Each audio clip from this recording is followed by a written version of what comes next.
Bonjour, me revoilà. Je suis contente de vous retrouver et j'espère de tout mon cœur que pour vous, l'année 2023 a très bien commencé. Je voudrais, avant de continuer mes propos, vous dire également merci. Merci pour votre présence sur mes réseaux sociaux. Merci d'être là. Merci pour votre soutien. Merci pour vos commentaires, pour vos partages, pour vos likes. Tout cela souvent m'a donné du courage pour continuer de faire ce que j'ai commencé à faire. Je voudrais également souhaiter la bienvenue aux personnes qui nous ont rejoints récemment et j'espère de tout mon cœur que le contenu que je vais partager sur cette page, sur mes réseaux sociaux en général, vous fera du bien. Mes principales thématiques sont la foi, la psychologie et tout ce qui touche au bien-être essentiellement. Donc parfois je vais faire du contenu dans lequel je vais m'inspirer principalement de la Bible tout en créant un lien avec nos réalités, avec notre état émotionnel, tout ce qui nous touche, nos blessures émotionnelles.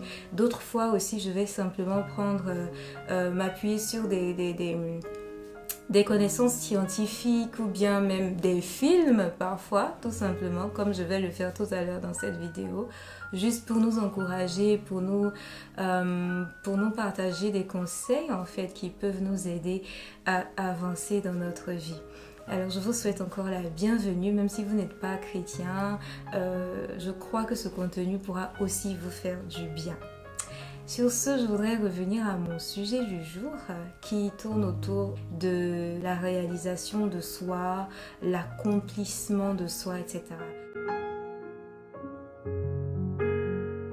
Lorsqu'on est en fin d'année et en début d'année, on est principalement dans la planification, on pense à nos projets, on a des résolutions, il y a des œuvres qu'on a envie de pratiquer tout au long de l'année, il y a des rêves qu'on a envie de réaliser, etc. Et pour ce faire, c'est important effectivement de planifier. Et l'une des choses quand même qu'il ne faut pas négliger, même quand on est en train de planifier sa vie, eh bien c'est son âme. Parce que notre âme est notre moteur. Notre âme est le siège, comme on dit souvent, de nos émotions, de notre volonté, etc. Et justement, l'émotion, la volonté, ce sont des choses qui nous mettent en mouvement. Notre âme nous met en mouvement. Quand j'ai le désir de réaliser un rêve ou d'accomplir un certain projet, etc., au fond de mon cœur, il y a peut-être une envie, il y a une émotion qui se rattache à ce projet-là et qui me donne le goût de me lever peut-être chaque matin pour voir ce projet s'accomplir concrètement. L'âme arrive à saisir les choses dans l'imaginaire, dans le monde de l'esprit, donc les idées, tout ça, pour les emmener dans le monde physique. Donc l'âme est vraiment le point d'intersection entre l'esprit et le monde matériel. Donc notre âme est très importante et lorsque notre âme est broke, lorsque notre âme est brisée, même si on a des projets, on a des ambitions, il arrive parfois qu'on n'arrive pas à les concrétiser. Donc on ne peut pas parler de réalisation, d'accomplissement si on ne tient pas compte de notre âme, si on ne tient pas compte de notre bien-être émotionnel. Et pour vous donner un exemple, je veux m'inspirer de Richard Williams. Je parle du père des grandes joueuses professionnelles de tennis, Venus et Serena Williams. D'accord? Donc ils ont fait un film biographique pour raconter un peu leur histoire, leur parcours, etc. Et c'était un film très très instructif. Je vais raconter un peu certaines parties du film qui m'ont personnellement touchée.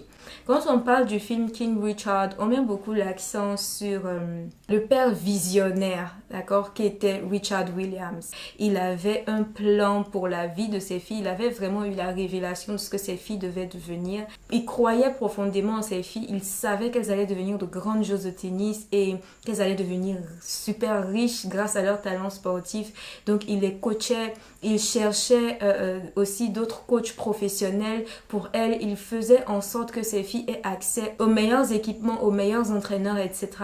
Et vraiment, il s'investissait, j'ai envie de dire même corps et âme pour ses filles. Il croyait profondément en elles. Mais il y a une autre partie du film qui m'a personnellement touchée.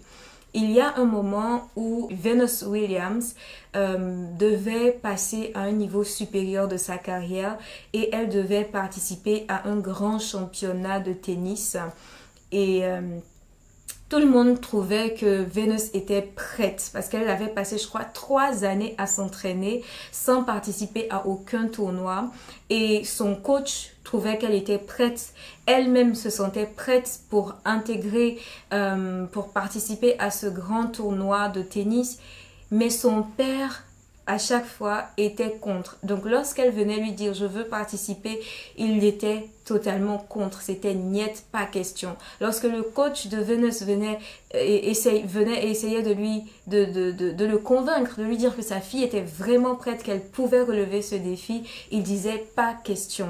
Et à chaque fois, en fait, il disait qu'il le faisait pour la protéger parce qu'effectivement, ce tournoi de tennis était un tournoi de grande envergure et on dit même que enfin, les joueuses peuvent être exposées à un burn-out si elles ne font pas attention parce que c'est vraiment intense.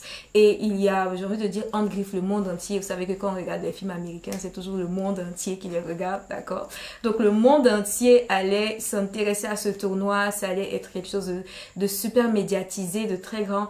Et il trouvait que sa fille n'était pas prête à rentrer dans cette arène. Donc à chaque fois, il disait qu'il le faisait pour la protéger, etc., etc. Et un jour, il a eu une discussion, une petite dispute, on va dire comme ça, avec sa femme, qu'il a vraiment mis au pied du mur. Elle lui a dit, tu sais, en fait, tu n'empêches pas Venus de participer à ce tournoi juste parce que tu veux la protéger. En fait, c'est parce qu'au fond, tu as peur d'être vu comme un lâche par le monde entier.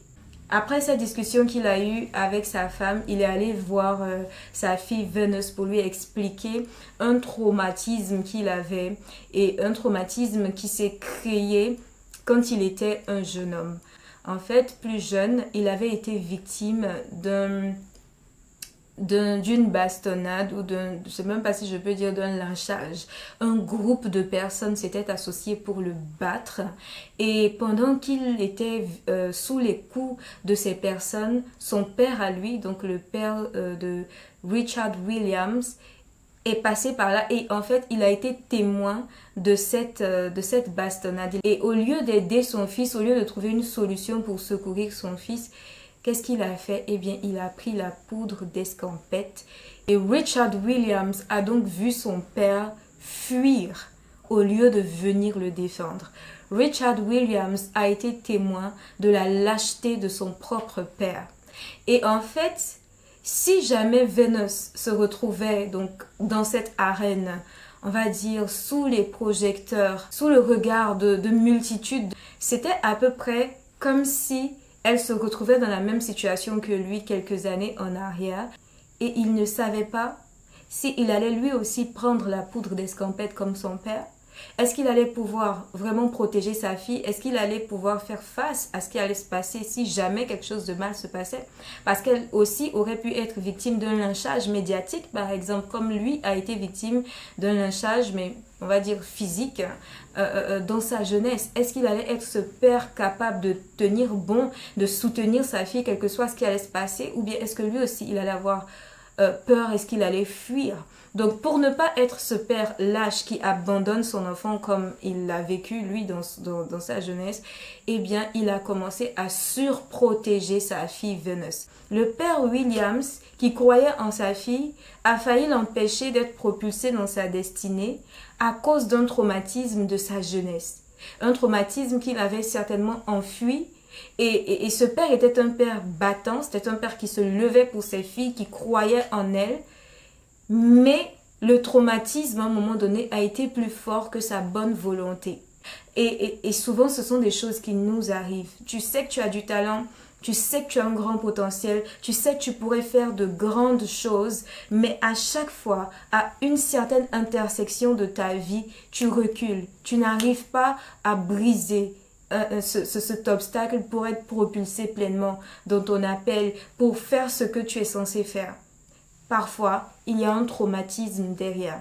Et lorsque le père Williams s'est souvenu de cette situation et qu'il en a parlé à sa fille, ça l'a libéré. Et il a pu laisser sa fille, en fait, participer à ce tournoi. Alors, vraiment, j'ai envie de nous exhorter à tenir compte de notre âme pendant que nous sommes en train de planifier, on se bat, on travaille, on fait les choses, on dit cette année c'est notre année et c'est super. Mais pendant que tu planifies ou bien pendant que tu bosses, d'accord, n'oublie jamais de prendre soin de ton âme. Et si tu arrives à un carrefour de ta vie où tu sens que tu n'arrives pas à passer le cap, pose-toi, assieds-toi et prends le temps de te demander, est-ce qu'il n'y a pas un traumatisme que tu as enfui? Est-ce qu'il n'y a pas une croyance? Parce que les traumatismes, les blessures émotionnelles nous créent des croyances, nous créent un système de pensée qui peut nous bloquer. Donc, il faudra que tu prennes le temps à ce moment-là, que tu t'asseyes, que tu réfléchisses, que tu ailles peut-être même vers des professionnels de la santé mentale qui peuvent t'aider à y voir clair et prends ce temps-là pour analyser ce qui se passe dans ton âme. Et je crois qu'après ça, tu pourras aussi, comme Venus Williams, être propulsé dans ton appel et tu pourras tout simplement accomplir tes rêves. Voici le message que je voulais te partager. J'espère que ça va t'encourager. Et si tu as besoin déjà de parler de ces choses-là avec quelqu'un, n'hésite pas. Va voir des vrais psys, tu vois, des professionnels de la santé mentale comme on les appelle, des psychiatres, psychologues, des coachs certifiés si tu veux, peu importe. L'essentiel, c'est que tu aies une personne avisée à qui parler pour que tout ce qui est enfoui en toi ressorte afin que rien ne fasse obstacle à l'accomplissement de tes projets en cette année 2023. Sur ce, je te souhaite encore une superbe année et je te dis à très bientôt pour une autre vidéo. Bye bye.